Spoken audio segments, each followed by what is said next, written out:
যুদ্ধ পরিস্থিতিতে দীর্ঘদিন ধরে আতঙ্ক ও অনিশ্চয়তার মধ্যে দিন কাটাচ্ছেন লেবানন প্রবাসী বাংলাদেশিরা। এর মধ্যেই বৈধ কাগজপত্রবিহীন ও মেয়াদোত্তীর্ণ আকামাধারীদের জন্য বিশেষ সুযোগ ঘোষণা করেছে লেবানন সরকার।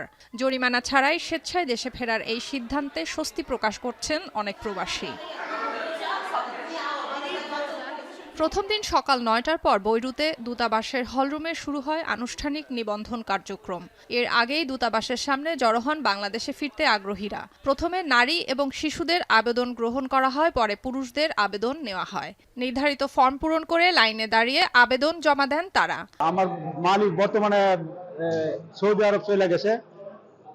আমি এই জন্য কাগজপত্র করতে পারি না এবং ওনার এখানে কাজও নাই। এই জন্য আমি অন্য কাজ করছি, কাগজপত্র করতে পারি না। এই জন্য অবৈধ হয়ে গেছি আজকে 3 বছর। এই জন্য আমি এখন সাফারার সুযোগ দেওয়াতে দেশে চলে যাবো। অবশ্যই আছে ওখানে বাংলাদেশ যাবো, চলতে পারি না, হাঁটতে পারি না। আমরা জরিমানা দেওয়ার মতো ক্ষমতা তো আমাকে নাই, কাজ কাম নাই, কোথেকে দেব? অনেক দূতাবাসের সহযোগিতায় আমরা স্বইচ্ছায় দেশে যাইতেছি। যাক, একটা আমাদেরকে সুযোগ দিছে, এই সুযোগে আমরা যদি দেশে যাইতে পারি, এটাই আমরা আপনাদের কাছে কর্তব্য।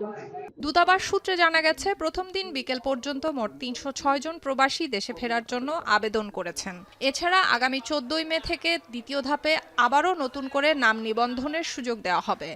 এই প্রক্রিয়াটি জরিমানা না থাকার কারণে প্রবাসী কর্মীদের জন্য অনেক সহজ হয়েছে, কারণ তাদের অনেকেরই অনিয়মিত কর্মী হিসেবে তারা দীর্ঘদিন এখানে অবস্থান করেছেন। বিভিন্ন কারণে তাদের কাগজপত্র হয় নাই। এখন তারা দেশে চলে যেতে পারবেন, এক্ষেত্রে তাদের কোনো জরিমানা প্রদান করতে হবে না। এই দেশের সরকারের পক্ষ থেকে এই সুযোগটি দেওয়া হয়েছে এবং বাংলাদেশ দূতাবাসের ব্যাপারে সার্বিকভাবে সহযোগিতা করছে এবং পুরো প্রক্রিয়াটি বাংলাদেশ দূতাবাসের মাধ্যমেই মূলত সম্পন্ন করা হবে।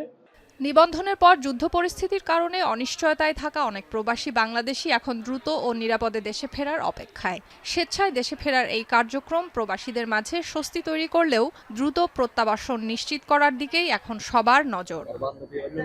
এখন লেবানন।